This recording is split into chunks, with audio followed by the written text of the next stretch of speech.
Bugun sizlar bilan 100 ga yaqin sonlarni ajoyib usulda ko'paytirishni ko'rib chiqamiz.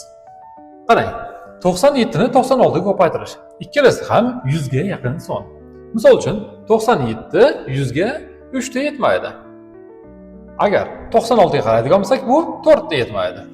Biz qiladigan birinchi yagona ishimiz katta sondan katta farqni ayirish. Bu yerda 97 va 96 turgan bo'lsa, katta son 97 dan ayiramiz katta sonning farqini, ya'ni 100 dan farqini. Demak, 97 dan 4 ni ayiradigan bo'lsak, 93 bo'ladi.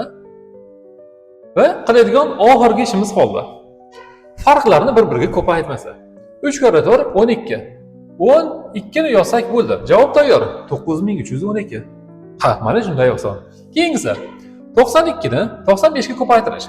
Bu yerdagi kattasi 95 va farq bu yerda 5 bo'lyapti. Bu yerda kichigi 92 va 100 dan farqi 8 bo'lyapti.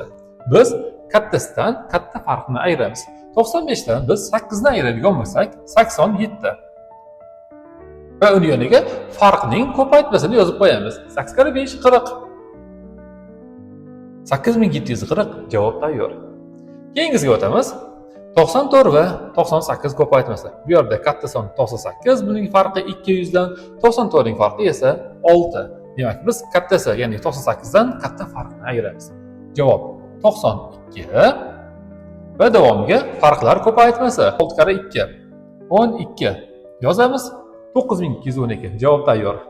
Siz ham xuddi shunday usulda mana bu 95 ni 96 ga ko'paytiring va javoblarni izohlarda qoldiring. Albatta, taassurotlarni ham yozish esdan chiqmasin.